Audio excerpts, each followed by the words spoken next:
রোজা হচ্ছে এটা এমন ইবাদত, সূর্যোদয় থেকে সূর্যাস্ত পর্যন্ত না খেয়ে থাকা, কোনো কিছু পান না করা, এবং দিনের বেলায় বিবাহিতরা তাদের স্ত্রীদের সাথে ইন্টিমেসিতে যেতে পারবে না। এটা যদি কেউ মেনটেন করে, এটা হচ্ছে সিয়াম। তো সাহাবী বলি, ইয়া রাসূলুল্লাহ, আমি তো শেষ, আমি তো দিনের বেলা ভুল করে ফেলছি, আমি তো আমার স্ত্রীর সাথে মেলামেশা করে ফেলছি, এখন কি করব? তো এটার আবার একটা বড় পেনাল্টি আছে। আপনারা যারা জানেন যে ইচ্ছাকৃত রোজা ভাঙলে কাজাও করতে হয়, কাফারাও দিতে হয়। কাজা মানে একটা রোজার জন্য একটা রোজা, আর কাফারা মানে হচ্ছে আরো 60টা রোজা রাখতে হবে। কয়েকটা জিনিস আছে, বেসিক্যালি 3টা। তো রাসূল সাল্লাল্লাহু আলাইহি ওয়াসাল্লাম তাকে বললো যে তোমার তো পেনাল্টি হয়েছে, তুমি তো বড় ভুল করে ফেলছো, তো তোমার কাছে কি এরকম কোনো দাস আছে যেটাকে তুমি আজাদ করে দিতে পারবা, মুক্ত করে দিতে পারবা, তাহলে পেনাল্টি আদায় হয়ে গেল। সে বলে, ইয়া রাসূলুল্লাহ, না, আমার তো এত সক্ষমতা নেই, আমার কাছে তো কোনো দাস নাই। আচ্ছা, দাস নাই। তো রাসূল সাল্লাল্লাহু আলাইহি ওয়াসাল্লাম বললেন, তাইলে তুমি টানা 2 মাস রোজা রাখতে হবে, তাইলেও পেনাল্টি হয়ে যাবে, আদায় হয়ে যাবে, পারবা? সে বলে, ইয়া রাসূলুল্লাহ, 2 মাস রোজা রাখা তো এটা কঠিন হয়ে যায়, ইটস নট এ জোক, টানা 60 দিন কি করে রোজা রাখ? তো রাসূল সাল্লাল্লাহু আলাইহি ওয়াসাল্লাম বললেন, এটাও পারবে না, তাহলে 60 জন মিসকিনকে খাবার খাইয়ে দিতে হবে এজ এ পেনাল্টি। বড় অন্যায় করে ফেলছে, 60 জন মিসকিনকে খাবার খাওয়াবে, এটা পারবা? সে বলে, ইয়া রাসূলুল্লাহ, এটাও পারবো না। তো কয়টা অপশন দিয়েছিলেন রাসূল সাল্লাল্লাহু আলাইহি ওয়াসাল্লাম? আওয়াজ করে বলেন তো কয়টা?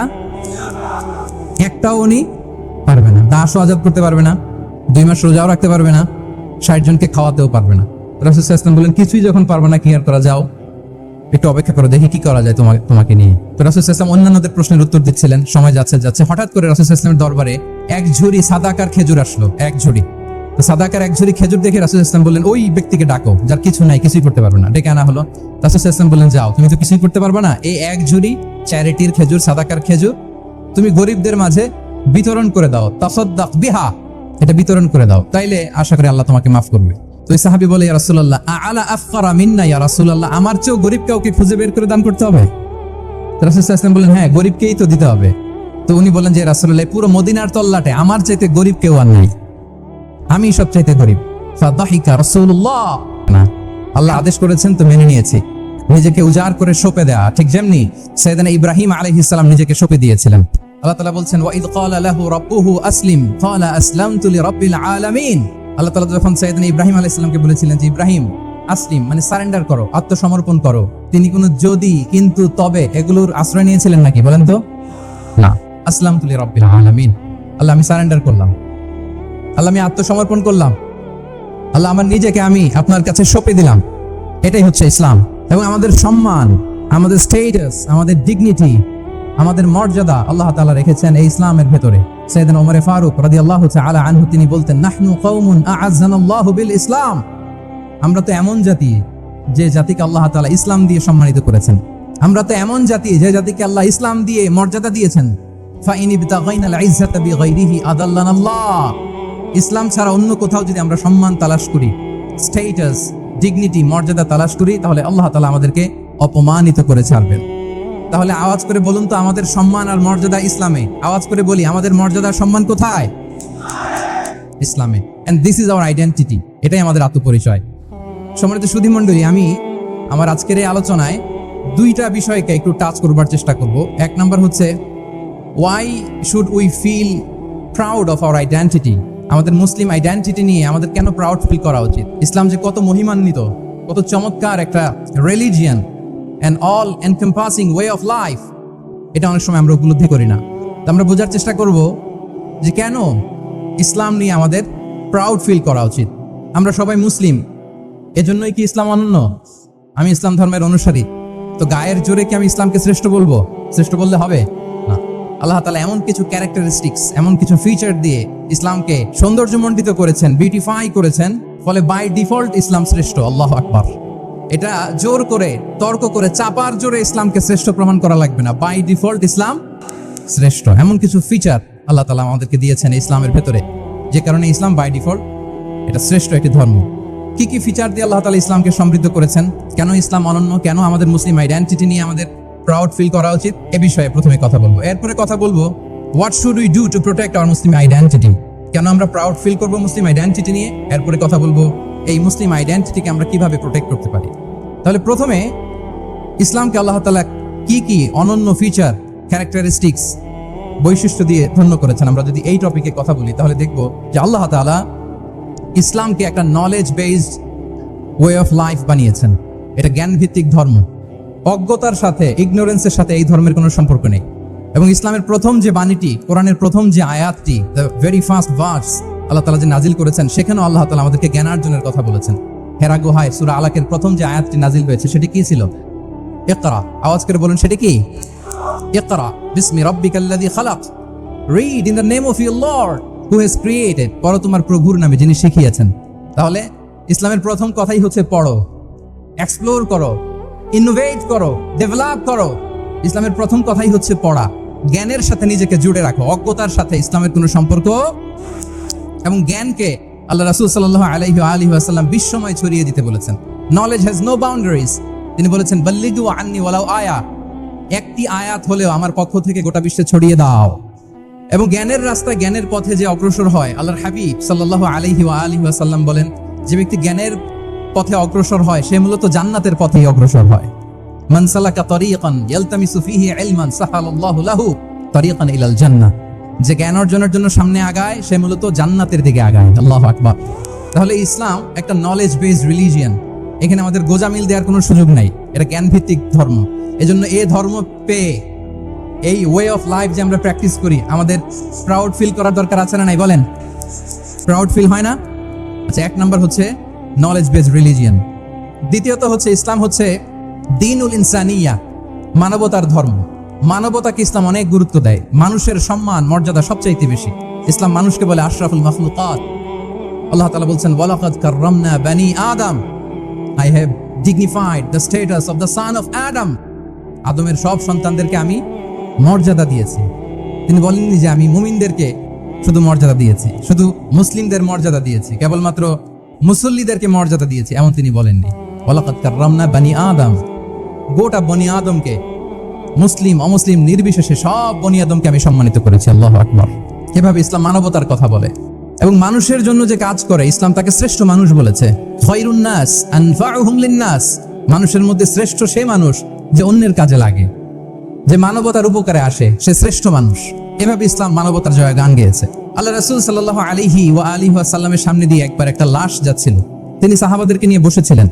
হঠাৎ ওই লাশ দেখে রাসূল সাল্লাল্লাহু আলাইহি ওয়াসাল্লাম দাঁড়িয়ে গেলেন। সাহাবারা বললেন, ইয়া রাসূলুল্লাহ ইন্নাহু ইয়াহুদি, এটা ইহুদির লাশ। কার লাশ? জুইশ, ইহুদির লাশ। আপনি দাঁড়ালেন যে? রাসূল সাল্লাল্লাহু আলাইহি ওয়াসাল্লাম বললেন, আওয়ালাইসাত নাফসান, সে হোক ইহুদি, সে কি মানুষ নয়? এটা কি একটা প্রাণ নয়? এটা কি একটা আত্মা নয়? আমি তো ইহুদি, খ্রিস্টান, নাস্তিক সেটা দেখিনি, আমি মানুষ, এ কারণে সম্মান দিয়ে দাঁড়িয়ে গিয়েছি। আল্লাহু আকবার। তাহলে ইসলাম হচ্ছে দ্য রিলিজিয়ন অফ হিউম্যানিটি, মানবতার ধর্ম। যারা আমাদেরকে মানবাধিকার শিখায়, যারা মানবতার কথা বলতে যায় আমাদের কাছে এসে, তাদের খুব ভালো করে এগুলো জেনে নেওয়া উচিত যে 1500 বছর আগে ইসলাম যেভাবে মানবতাকে উচ্চে তুলে ধরেছে, মানুষের মর্যাদাকে সবচেয়ে উপরে তুলে ধরেছে, মানুষকে আশরাফুল মাখলুকাত বলেছে, নতুন করে মানবতা তাদের কাছ থেকে আমাদের শেখা লাগবে না। তাহলে এক নাম্বার হচ্ছে ইসলাম জ্ঞান ভিত্তিক ধর্ম। 2 নম্বরে বললাম ইসলাম হচ্ছে মানবতার ধর্ম। 3 নম্বর হচ্ছে ইসলামে আল্লাহ তাআলা যে সমস্ত বিধিবিধান আমাদেরকে দিয়েছেন, ইসলামের যে রুলিংস গুলো আছে, এগুলো খুব ফ্লেক্সিবল, এগুলো অত্যন্ত লাইফ ওরিয়েন্টেড। ইসলামের বিধানগুলো সোসাইটি ওরিয়েন্টেড।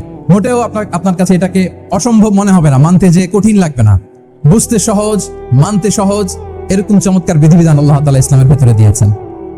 তার মানে মানুষের সুবিধা অসুবিধাকে ইসলাম আমলে নেয়। আমাদের সাধ্যের বাইরে কোনো বিধান আল্লাহ তাআলা ইসলামে চাপিয়ে দেননি। লা ইউকাল্লিফুল্লাহু নাফসান ইল্লা উসআহা, সাধ্যের বাইরে আল্লাহ তাআলা কোনো বিধান আমাদের উপর চাপিয়ে দেন নাই। কোনো কিছু যদি আমাদের আউট অফ ক্যাপাসিটি হয়, এরকম কোনো বিধান আল্লাহ আমাদেরকে দেন নাই।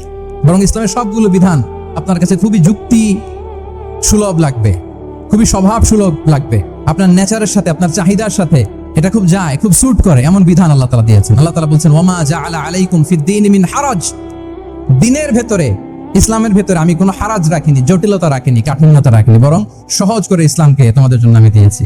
অন্যত্র আল্লাহ তাআলা বলছেন, ইউরিদুল্লাহু বিকুমুল ইউসরা ওয়ালা ইউরিদু বিকুমুল উসর, আল্লাহ তোমাদের জন্য সহজ চান, কঠিন চান না। আমরা অনেক সময় না বুঝে ইসলামকে খুব কঠিন করে প্রেজেন্ট করি, উপস্থাপন করি। ইসলাম আসলে এত কঠিন না, কিন্তু আমরা কঠিন করে ফেলি। কিন্তু আল্লাহ তাআলা সহজ করেছেন। কতটা সহজ? নামাজের মধ্যে দাঁড়িয়ে সালাত আদায় করা হচ্ছে ফরজ। দাঁড়িয়ে সালাত আদায় করা কি? আপনি দাঁড়াতে পারেন না, বসে পড়লেও কবুল করবে কে? আল্লাহ কবুল করবে। বসতে পারেন না, শুয়ে পড়লেও আল্লাহ কবুল করবে। ওযু করে নামাজ পড়া ফরজ, ওযুর পানি নাই, তাই এমন করে নামাজ পড়লেও আল্লাহ কবুল করবেন। তাহলে বলেন তো ইসলাম পালন কি কঠিন না সহজ? আমরা মাঝে মাঝে খুব কঠিন করে উপস্থাপন করি। অনেক সময় আমাদের কাছে লিগ্যাল অপিনিয়ন চায়, ফতোয়া জানতে চায়, আমরা এত কঠিন ভাবে অনেক সময় রেসপন্স করি, যিনি জিজ্ঞেস করেছেন তার মানতে বড্ড কষ্ট হয়। কিন্তু ব্যাপারটা ছিল এমন চমৎকার করে আমাদের প্রেজেন্টেশনের দরকার ছিল যে তার কাছে খুব সহজ মনে হবে এটা। কারণ যে সমস্ত বিধিবিধান আল্লাহ তাআলা আমাদেরকে দিয়েছেন ইসলামে, এগুলো মানাটা আমাদের জন্য সহজ, ফ্লেক্সিবল। ইসলামের একটা বিধান হচ্ছে আত-তাইসির, ফ্লেক্সিবিলিটি। মানুষের সুবিধা অসুবিধা এটা ইসলাম আমলে নেয়। কতটা আমলে নেয় ছোট্ট একটা উদাহরণ দিলে আমরা বুঝতে পারবো। রাসূল সাল্লাল্লাহু আলাইহি ওয়াসাল্লাম সাহাবাদেরকে নিয়ে একবার বসা, হঠাৎ করে এক সাহাবী এসে বললেন, ইয়া রাসূলুল্লাহ হালাকতু ইয়া রাসূলুল্লাহ, হে আল্লাহর রাসূল আমি তো শেষ। রাসূল সাল্লাল্লাহু আলাইহি ওয়াসাল্লাম বললেন, তুমি শেষ, তোমার আবার কি হলো? তো সাহাবী বলেন, ওয়াকাআতু আলা ইমরাআতি ফি রমাদান, আমি রমজান মাসে দিনের বেলায় আমার স্ত্রীর সাথে ফিজিক্যাল ইন্টিমেসিতে চলে গেছে, ভুল করে ফেলছে। আমরা জানি যে রমাদানে আমরা কিছু কাজ করতে পারি না। সিয়ামের সংজ্ঞাই হচ্ছে আস-সাওমু হুয়াল ইমসাক আনিল আকলি ওয়া শুরবি ওয়াল জিমাই মিন তুলুইল ফাজরি ইলা গুরুবি শামসি মা'আন নিয়া, মানে রোজা হচ্ছে এটা এমন ইবাদত, সূর্যোদয় থেকে সূর্যাস্ত পর্যন্ত না খেয়ে থাকা, কোনো কিছু পান না করা, এবং দিনের বেলায় বিবাহিতরা তাদের স্ত্রীদের সাথে ইন্টিমেসিতে যেতে পারবে না। এটা যদি কেউ মেনটেন করে এটা হচ্ছে সিয়াম।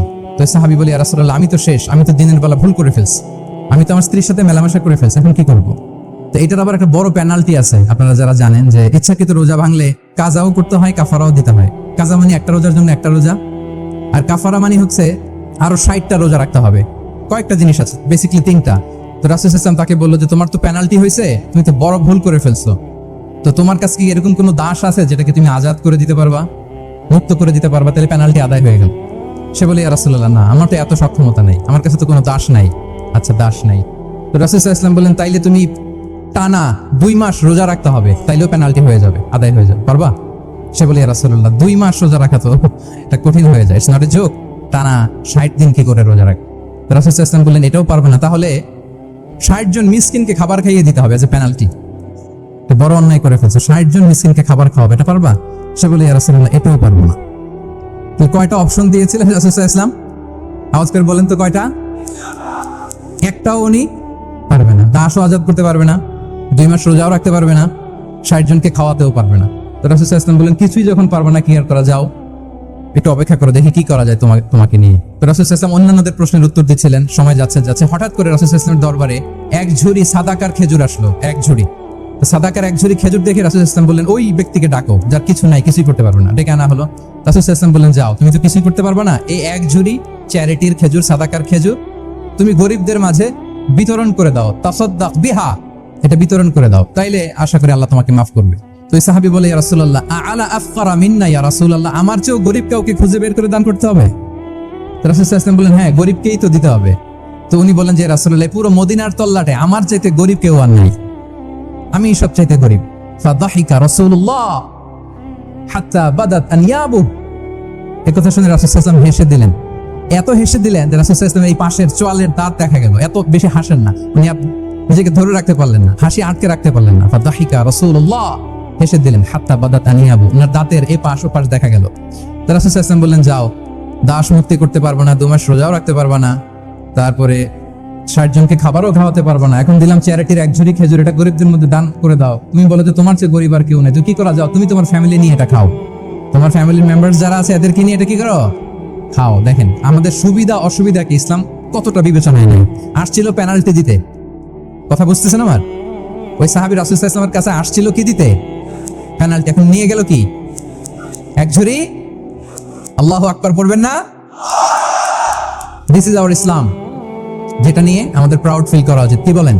আমাদের যে ধর্ম জ্ঞানের কথা বলে, আমাদের যে ধর্ম মানবতার কথা বলে, আমাদের যে ধর্ম এমন বিধান দেয় যেটা মানতে পালন করতে আমাদের কষ্ট হয় না, বরং আমাদের সুবিধা অসুবিধা বিবেচনায় নেয়, সে ধর্ম নিয়ে, সে ইসলাম নিয়ে আমাদের প্রাউড ফিল করা উচিত কিনা বলেন? শুনি নাই আমি, ইয়েস অর নো? আচ্ছা, গেল ফ্লেক্সিবিলিটি। আচ্ছা, অন্যের অধিকারের ব্যাপারে সচেষ্ট থাকতে বলে ইসলাম। সুবহানাল্লাহ।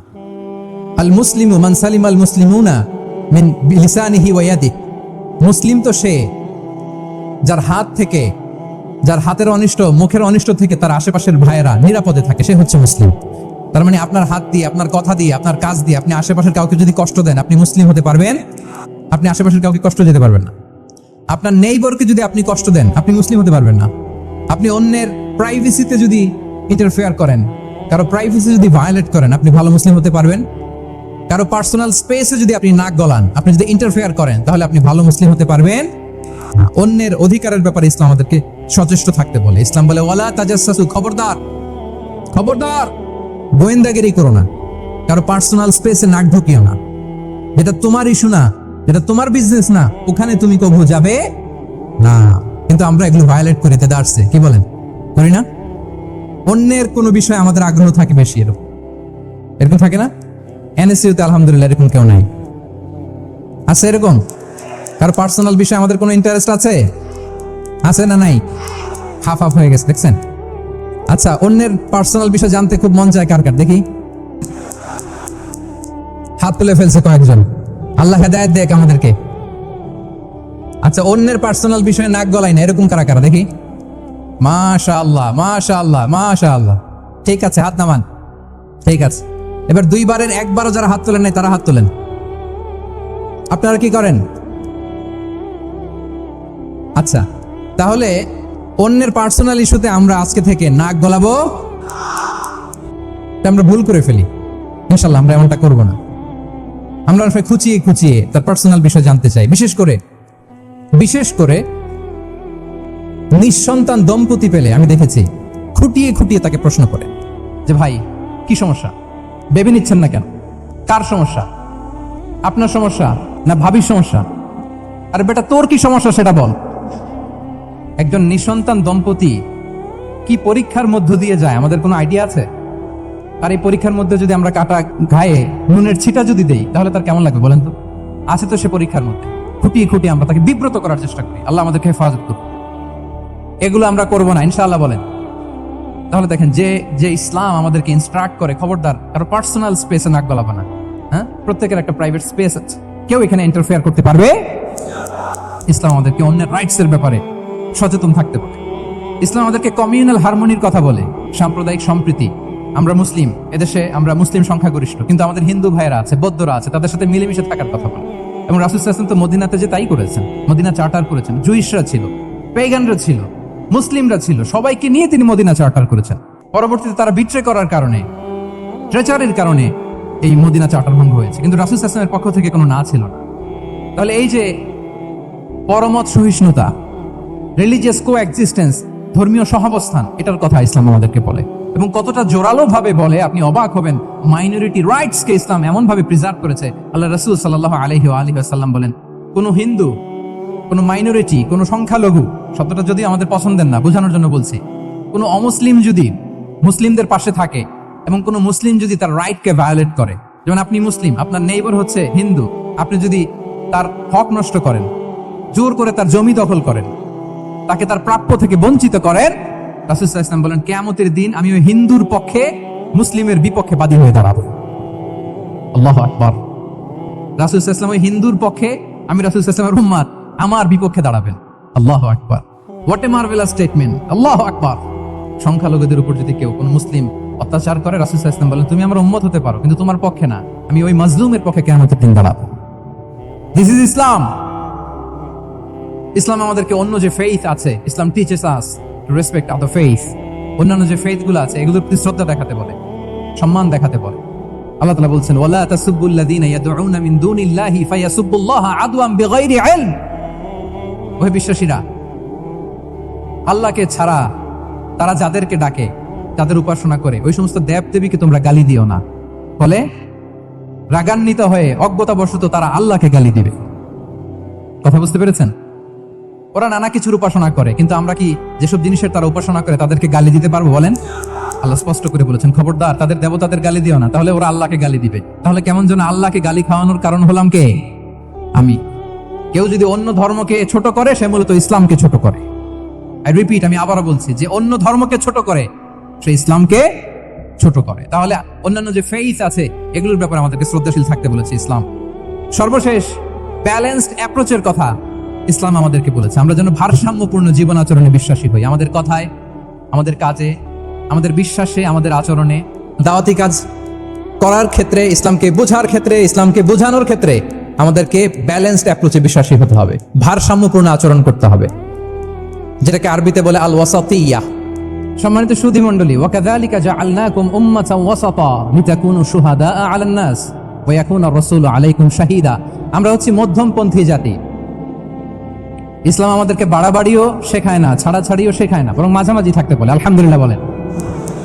আমরা শিথিলপন্থীও নই, আমরা কট্টরপন্থীও নই, বরং আমরা মধ্যমপন্থী। আমরা কোন পন্থী বলেন তো? আওয়াজ করে, আমরা কোন পন্থী? আমরা মধ্যমপন্থী। তাহলে ইসলাম বোঝার ক্ষেত্রে, বোঝানোর ক্ষেত্রে, ইসলাম পালন করার ক্ষেত্রে, অনুশীলন করার ক্ষেত্রে আমাদেরকে মধ্যম পন্থা অবলম্বন করতে হবে। বাড়াবাড়িও করা যাবে না, ছাড়াছাড়িও করা যাবে। আমরা শিথিলপন্থীও নই, কট্টরপন্থীও নই, আমরা হচ্ছে মধ্যমপন্থী। তাহলে এরকম অনেকগুলো ফিচার দিয়ে আল্লাহ তাআলা ইসলামকে বৈশিষ্ট্যমণ্ডিত করেছেন। আমি কেবলমাত্র 7টি উল্লেখ করেছি। আচ্ছা, আপনাদের কাছে কি মনে হয় এই যে ফিচারগুলো দিয়ে আল্লাহ তাআলা ইসলামকে বৈশিষ্ট্যমণ্ডিত করেছেন, ওই ইসলাম পেয়ে এই মুসলিম আইডেন্টিটি নিয়ে আমাদের প্রাউড ফিল করা উচিত নাকি উচিত না? বলেন। Of course, absolutely we should feel proud of our Muslim identity. যে ইসলাম আল্লাহ তাআলা আমাদেরকে দিয়েছেন, এই মুসলিম আইডেন্টিটি নিয়ে আমাদেরকে অবশ্যই গর্ব করা উচিত। এখন আমি বলবো, what should we do to protect our Muslim identity? এই যে আমরা ইসলাম পেলাম, আপনারা বলেছেন যে আমরা ব্লেসড উইথ ইসলাম, ইসলাম পেয়ে আমরা ধন্য। আমাদের এই মুসলিম পরিচয়, এটাকে আমরা রক্ষা করব কিভাবে? এখানে বেশিরভাগ তরুণ যুবক, মাশাআল্লাহ, আপনাদের উদ্দেশ্যে সামান্য কয়েকটি পয়েন্টস বলেই যে আমাদের মুসলিম আইডেন্টিটিকে আমরা কিভাবে প্রোটেক্ট করব, কয়েকটা পয়েন্ট বলেই আমি আমার আলোচনা শেষ করবো ইনশাআল্লাহ বিইذنিল্লাহ। মৌলিকভাবে যদি বলতে হয়, আমাদের এই মুসলিম আইডেন্টিটি যদি আমাদেরকে প্রিজার্ভ করতে হয়, প্রোটেক্ট করতে হয়, সর্বপ্রথম যেটা আমাদেরকে করতে হবে সেটা হচ্ছে অন টাইমে আমাদেরকে সালাত আদায় করতে হবে। Times prayer on time. Push yourself to go to মস্ক for offering সালাত। নিজেকে পুশ করতে হবে। প্রথম হিসেব নেবেন। এনএসইউর যুবক ভাইয়েরা আমার দিকে তাকান। প্রথম আল্লাহ তাআলা হিসেব নেবেন কিয়ামতের ময়দানে এই সালাতের। আউয়ালু মা ইউহাসাবু বিহিল আবদু ইয়াউমাল কিয়ামাতি আস-সালাহ। সর্বপ্রথম আল্লাহ তাআলা সালাতের হিসাব নেবেন। এই সালাতের হিসাব যদি আমরা সুন্দর করে দিতে পারি, সব সুন্দর হয়ে যাবে। এবং ঈমান আর কুফরের মাঝে পার্থক্য হচ্ছে এই সালাহ। আওয়াজ করে বলুন, ঈমান আর কুফরের মাঝে পার্থক্য কি? এটাতে কোনো ছাড় নাই, compulsory. Push yourself to offer Salah on time. এটাই আমাদের আইডেন্টিটি। মুসলিম আইডেন্টিটির প্রথম কথা হচ্ছে সালাত। যার সালাত নাই তার ঈমান নাই। আওয়াজ করে বলেন, যার সালাত নাই তার কি নাই? আমাদের অনেক তরুণরা মুসলিম উম্মার মুক্তি কিভাবে হবে এটা নিয়ে খুব পেরেশান, কিন্তু সালাতের ব্যাপারে উদাসীন। এরকম আছে না নাই? এটা হইল? এটা যায়? যে ব্যক্তি মুসলিম উম্মার মুক্তি নিয়ে টেনসড, সে সালাতে উদাসীন, এটা মেনে নেওয়া যায় না। তাহলে মুসলিম আইডেন্টিটি প্রোটেক্ট করতে হলে সর্বপ্রথম আমাদেরকে সালাতে যত্নবান হতে হবে, 1 নাম্বার। 2 নাম্বার হচ্ছে আল কোরআন আল কারীমের সাথে আমাদের অ্যাটাচমেন্টটাকে মজবুত করতে হবে। 1 নাম্বার হচ্ছে সালাত, মুসলিম আইডেন্টিটির। 2 নাম্বার হচ্ছে কোরআন। আওয়াজ করে বলেন, 2 নাম্বার কি? কোরআনের সাথে আমাদের অ্যাটাচমেন্ট বাড়াইতে হবে। অনেকের কোরআনের ইন ডেপথ নলেজ অনেক ভালো, কোরআনের রিফ্লেকশন গুলো খুব ভালো জানে, কিন্তু কোরআন তেলাওয়াতের বেহাল দশা। এরকম আছে না? আবার আমাদের অনেক ভাইদের কোরআন তেলাওয়াত মাশাআল্লাহ খুব বিশুদ্ধ, কিন্তু তার আবার কোরআনের রিফ্লেকশন গুলো জানা নাই। দুইটাই আমাদের জন্য crisis. Recitation and reflection both are needed. দুইটাই লাগবে, দুইটাই লাগবে। যে প্রজন্ম কোরআন জানে না তারা কখনো সফল হতে পারে না। আই রিপিট, আমি আবারও বলছি, যে প্রজন্ম কোরআন জানে না তারা কখনো সফল হতে পারে। তাহলে আমাদের মুসলিম আইডেন্টিটিকে যদি প্রিজার্ভ করতে হয়, প্রোটেক্ট করতে হয়, প্রথমে আমাদেরকে সালাতের ব্যাপারে সোচ্চার হতে হবে, সচেতন হতে হবে।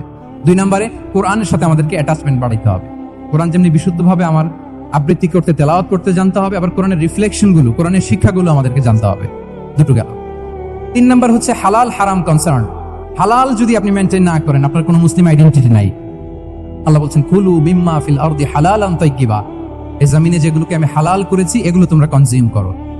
সম্মানিত শুধু খেয়াল রাখবেন, হালালের ভেতরেই বরকত আছে। হালালে কি আছে? হারামে কোনো বরকত নেই। হারামে আছে সাময়িক উত্তেজনা আর উন্মাদনা, কিন্তু হালাল এর ভেতরে আল্লাহ তাআলা বারাকা ঢুকিয়ে দিয়েছেন। তাহলে আমরা হালাল কনজিউম করব। কি বলেন? সব ক্ষেত্রে, সব ক্ষেত্রে। হারাম খেয়ে, হারাম কনজিউম করে যে ব্যক্তি দোয়া করে, যারা হারাম খায় তাদের দোয়া আল্লাহ কবুল করে না। এবং হারাম খেয়ে বর্ধিষ্ণু দেহ আল্লাহর জান্নাতে প্রবেশ করবে না। লা ইয়াদখুলুল জান্নাতা জাসাদুন গুযিয়া বিল হারাম। হারাম খেয়ে যে দেহ নাদুস নুদুস হয়েছে, ওই দেহ কখনো আল্লাহর জান্নাতে প্রবেশ করবে না। এজন্য খবরদার, আমাদের সবকিছু আমরা হালাল দিয়ে সাজাবো ইনশাআল্লাহ। বলেন সবাই। আমাদের অনেকে একটা ভুল করে, সেটা হচ্ছে অনেকে খাবারের ক্ষেত্রে খুব কনসার্ন, যেটা হালাল হইতে হবে, যেটা আমি কনজিউম করব এটার ব্যাপারে খুব কনসার্ন, কিন্তু অন্যান্য বিষয়ে তার আর কোনো খেয়াল নাই, ভ্রুক্ষেপ নাই। এরকম আছে না নাই? বলেন। আমাদের সরকারি বিভিন্ন অফিসগুলোতে ঘুষ আছে না? ঘুষ আছে। দেখবেন সরকারি অনেক হিন্দু কর্মকর্তা গরুর গোশত খায় না। কেন খায় না? তার ধর্মে এটা নিষেধ, গরু খেতে চায় না। আচ্ছা, আবার সরকারি অফিসগুলোর অনেক মুসলিম কর্মকর্তা দেখবেন সরকারি কাজে থাইল্যান্ড গিয়েছে, চায়না গিয়েছে, খুঁজে খুঁজে হালাল রেস্টুরেন্ট খোঁজে, ওয়াইন খায় না, পর্ক খায় না। কারণ কেন খায় না? এটা ইসলামে নিষেধ। কিন্তু দুই অফিসারই, মুসলিম অফিসার হিন্দু অফিসার, দুইজনই আবার ঘুষ খায়, হয় না এরকম? হিন্দু অফিসার গরুর গোশ খায় না, তার ধর্মে নিষেধ। মুসলিম অফিসার ওয়াইন খায় না, পর্ক খায় না, তার ধর্মে নিষেধ। তো ঘুষও তো দুই ধর্মে নিষেধ। কি বলেন? তাহলে যেটা খাবো, কনজিউম করবো, শুধু এটার ব্যাপারেই কি হালাল? না, ইউর ইনকাম শুড বি হালাল, ইউর ফ্যাশন শুড বি হালাল, ইউর এন্টারটেইনমেন্ট শুড বি হালাল, ইউর রিলেশনশিপ শুড বি হালাল। আপনার রিলেশনশিপও কি হইতে হবে? এই তো আসল জায়গায় চলে আসছি এখন। হালাল রিলেশনশিপ কোনটা? বিয়ে। এই পবিত্র বিয়ের মাধ্যমে আমরা এই হালাল রিলেশনশিপকে উপভোগ করতে পারবো। এর বাইরে আর কোনো রিলেশনশিপে যাওয়া যাবে না। প্রি ম্যারিজ রিলেশনশিপ, এটা কি হালাল না হারাম? হ্যাঁ, ফতোয়া আপনারাই দিয়ে দিচ্ছেন। বলেন, বিবাহ বহির্ভূত যে কোনো রিলেশনশিপ হালাল নাকি হারাম? এক্সট্রা ম্যারিটাল যে কোনো রিলেশনশিপ বলেন হালাল নাকি হারাম? সাবধান হইতে হবে। তাহলে হালালের সাথে আমাদের সম্পর্কটাকে জোরদার করতে হবে। আচ্ছা, আপনারা আমার সাথে আছেন তো? মুসলিম আইডেন্টিটি রক্ষায় প্রথমে কি বলেছিলাম? সালাত। 2 নম্বরে অ্যাটাচমেন্ট উইথ কোরআন। 3 নম্বরে কি? হ্যাঁ, হালাল মেনটেন করতে হবে। আচ্ছা, গেল। 4 নাম্বার হচ্ছে আমাদের একটা গুড সার্কেল মেনটেন করতে হবে। Always engage with good circle, maintain a good circle. যত টক্সিক পিপল আছে এদেরকে ইগনোর করবেন, দূরে থাকবেন। আপনাকেও ভালো করতে দিবে না, নিজেরাও ভালো থাকবেন। এরকম আছে না? নাই? ভালো স্টাডি সার্কেল মেনটেন করবো আমরা। দিনের মৌলিক বিষয়গুলো শেখার জন্য একটা ভালো সার্কেল মেনটেন করব। এমন সার্কেলে থাকবেন, এমন লোকে বন্ধু বানাবেন যাকে দেখলেই আল্লাহর কথা স্মরণ হয়। কি বলেন?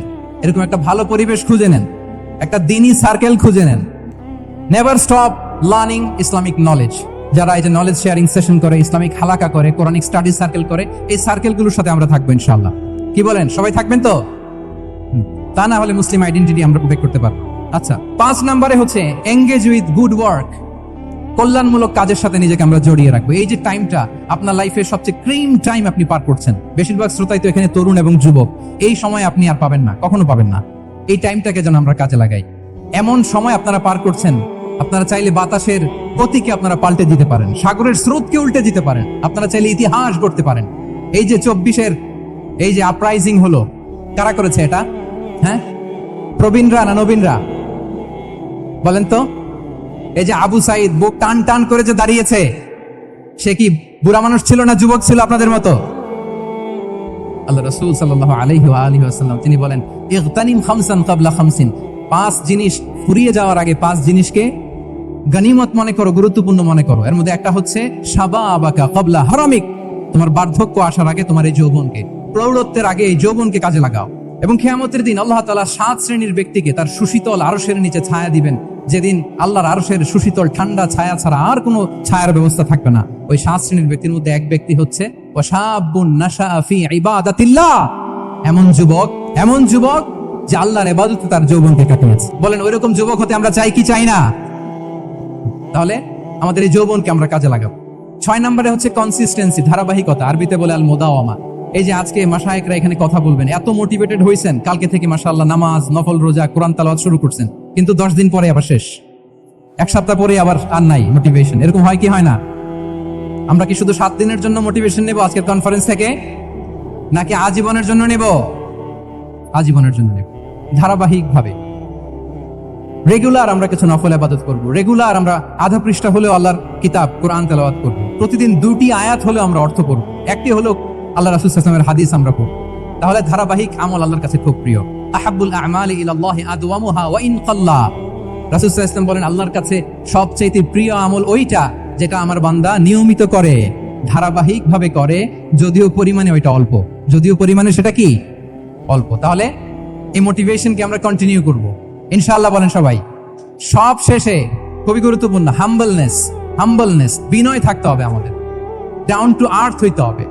আমাদের মুসলিম আইডেন্টিটির সাথে অ্যারোগেন্সের কোনো সম্পর্ক নাই। ওমা তাওয়াদা আহাদুন লিল্লাহি ইল্লা রাফাআহুল্লাহ। রাসূল সাল্লাল্লাহু আলাইহি ওয়াসাল্লাম বলেন যে আল্লাহর জন্য বিনয়ী হয়, নিচু হয়, আল্লাহ তাকে সম্মানিত করেন। বলেন আমরা সম্মানিত হতে চাই কি চাই না? রাসূল সাল্লাল্লাহু আলাইহি ওয়াসাল্লাম দোয়া করতেন, আল্লাহুম্মা জাআলনি সাবুরা ওয়া জাআলনি শাকুরা ওয়া জাআলনি ফি আইনি সগীরা ওয়া ফি আয়ুনিন নাসি কাবীরা। হে আল্লাহ, আপনি আমাকে শুকরগুজার বান্দা বানান। হে আল্লাহ, আপনি আমাকে ধৈর্যশীল বান্দা বানান। হে আল্লাহ, আপনি আমাকে আমার নিজের চোখে আমাকে ছোট বানান, মানুষের চোখে আপনি আমাকে বড় বানান। রাসূল সাল্লাল্লাহু আলাইহি ওয়াসাল্লাম নিজ চোখে ছোট থাকতে চেয়েছেন, ফলে গোটা বিশ্বের চোখে রাসূল সাল্লাল্লাহু আলাইহি ওয়াসাল্লামকে বড় মহামানব বানিয়েছেন কে? এখন আপনি নিজের চোখেই যদি বলেন যে আমি অনেক বড়, তাহলে হবে না। এই হাম্বলনেসটা আমাদের থাকতে হবে সম্মানিত ভাইয়েরা। আমাদের অনেক তরুণদেরকে আমি দেখি যে নতুন দিনে ফিরেছে, নতুন তার মধ্যে উপলব্ধি আসছে, রিয়েলাইজেশন আসছে যে আগে রং ট্র্যাকে ছিলাম, এখন রাইট ট্র্যাকে আসতে চাই, ইসলামকে অনুশীলন করতে চাই। আলহামদুলিল্লাহ, খুব ভালো। তো তার যখন রিয়েলাইজেশন আসছে, সে কিছু পড়াশোনা শুরু করে দেয়, কিছু পড়াশোনা করে, কিছু স্কলারসদের লেকচার শুনে। তো অনেক তরুণের মধ্যে এই সমস্যাটা একটা কমন ফেনোমেনা, যে একটু পড়াশোনা করে, একটু কিছু স্কলারসদের লেকচার শুনে ও মনে করে যে আমি সব জেনে গেছি। কি মনে করে? আমি সব জেনে গেছি। এরপরে এখানেই ক্ষান্ত হয় না, এরপরে সে ভুল ধরতে আরম্ভ করে স্কলারসদের। সে বলে যে উনি এই ভুল করছে, উনি এই ভুল করছে, উনি ভ্রান্ত, উনি বাতিল। এরকম একটা কমন ফেনোমেনা আমাদের মধ্যে আছে না নাই বলেন? না, অ্যাবসলিউটলি রং। শিক্ষানবিশ যারা, তারা এটা করবে না। কিছু শিখেননি আপনি, কিছুই জানেননি, এখনো অনেক দূর যেতে হবে আপনাকে। কোনো বিষয়ে কমেন্টস করতে গেলে, কোনো ইস্যু নিয়ে আপনাকে মন্তব্য করতে গেলে আপনাকে অগাধ পাণ্ডিত্য অর্জন করতে হবে, তারপরে আপনি সে বিষয়ে কথা বলতে পারবেন। তাহলে এই জাতীয় অ্যাটিটিউড যেন কখনো, এগুলো শয়তান করে, এই অ্যাটিটিউড যদি আমার মধ্যে ঢুকে, আপনি হয়তো ইসলাম থেকেও দূরে সরে যাবেন। আল্লাহ এই ধরনের অ্যাটিটিউড থেকে আমাদেরকে হেফাজত করুক, আমরা পড়ি আমিন। তাহলে সম্মানিত সুধী, being proud of our Muslim identity, এই টপিক নিয়ে আমি দুইটা বিষয়ে কথা বলেছি, যে আমরা কিভাবে আমাদের এই মুসলিম আইডেন্টিটিকে প্রিজার্ভ করবো, প্রোটেক্ট করবো, আর কেন আমাদের এই মুসলিম আইডেন্টিটি নিয়ে গর্ববোধ করা উচিত। সম্মানিত সুধী মণ্ডলী, ইসলাম হচ্ছে আমাদের কোর আইডেন্টিটি, এবং ওমর ফারুক রাদিয়াল্লাহু তাআলা আনহু বলেছেন, এখানে ইসলামই আমার সম্মান, ইসলামই আমার ইজ্জত। ইসলামের বাইরে যেয়ে যদি আমরা ইজ্জত খুঁজতে চাই, আমাদেরকে আল্লাহ তাআলা অপমানিত করবেন। তাহলে আমরা বোল্ডলি যেন এটা বলি যে আমি মুসলিম। আল্লাহ তাআলা বলছেন, ওমান আহসানু কাওলাম মিম্মান দাআ ইলাল্লাহি ওয়া আমিলা সালিহাও ওয়া ক্বালা ইন্নানি মিনাল মুসলিমিন। তার চেয়ে শ্রেষ্ঠ কথা আর কার হতে পারে, যে মানুষকে আল্লাহর দিকে ডাকে, নিজে সৎকর্ম করে আর বলে ইন্নানি মিনাল মুসলিমিন, নিশ্চয় আমি মুসলমান, নিশ্চয় আমি কি, বোল্ডলি প্রাউড ফিল করে। আমরা বলতে পারবো না যে আমি মুসলিম? পারবো? হ্যাঁ, নাকি সংশয় কাজ করে? করে। বলেন, আমরা আমাদের মুসলিম আইডেন্টিটিকে ওন করতে চাই কি চাই না? সবাই চাই। আমাদের আসল পরিচয় কি বলেন? মুসলিম। এরকম মুষ্টিবদ্ধ হাত উঁচু করে বলেন, আমাদের পরিচয় কি? আমি প্রশ্ন করলে উত্তর দিতে পারবেন? আওয়াজ করে বলেন, আমি কে? তুমি কে? NSU মেক এ নয়েজ, আমি কে? তুমি কে? আমি কে? তুমি কে? ওয়াকালা ইন্নানি মিনাল মুসলিমিন। তার চেয়ে শ্রেষ্ঠ ঘোষণা, শ্রেষ্ঠ কথা কার হতে পারে, যে বলে যে আমি মুসলিম। এটাই আমাদের আসল পরিচয়। আমরা যেন হৃদয় থেকে আমাদের এই মুসলিম আইডেন্টিটিকে ওন করতে পারি। আল্লাহ তাআলা আমাদেরকে তৌফিক দান করুক, আমরা বলি আমিন। সম্মানিত সুধী মণ্ডলী, ইসলাম হচ্ছে সময়ের অপরিহার্য বাস্তবতা। ইসলাম আমাদেরকে সঠিক জীবন দর্শন শেখায়। আপনি জীবনে সুখী হতে চান, সমৃদ্ধ হতে চান, সফল হতে চান, জীবনের প্রতিটি অঙ্গনে আপনি ইসলামকে প্র্যাকটিস করুন, আপনি সুখী হবেন for sure, I am telling you. কারণ ইসলামের ছায়াতলেই রয়েছে আমার, আপনার, আমাদের সকলের আলোক স্নাত মুক্তি। আল্লাহ তাআলা আমাদের সবাইকে কথাগুলো বোঝার ও আমল করার তৌফিক দান করুক। আমি আবারও NSU কর্তৃপক্ষকে অন্তরের অন্তঃস্থল থেকে এরকম চমৎকার একটি কোরআনিক কনফারেন্স এবং সির এক্সিবিশনের আয়োজনের জন্য ধন্যবাদ জানাই। যারা দীর্ঘ সময় জুড়ে আমার লেকচারটি শুনলেন, আপনাদের সবাইকে আবারও শুভেচ্ছা এবং মোবারকবাদ জানিয়ে এখানেই শেষ করছি। হাদা মা ইনদি ওয়াল ইলমু ইনদাল্লাহি আলাইহি তাওয়াক্কালতু ওয়া ইলাইহি উনীব। ওয়াসসালামু আলাইকুম ওয়া রাহমাতুল্লাহি তাআলা ওয়া বারাকাতুহু।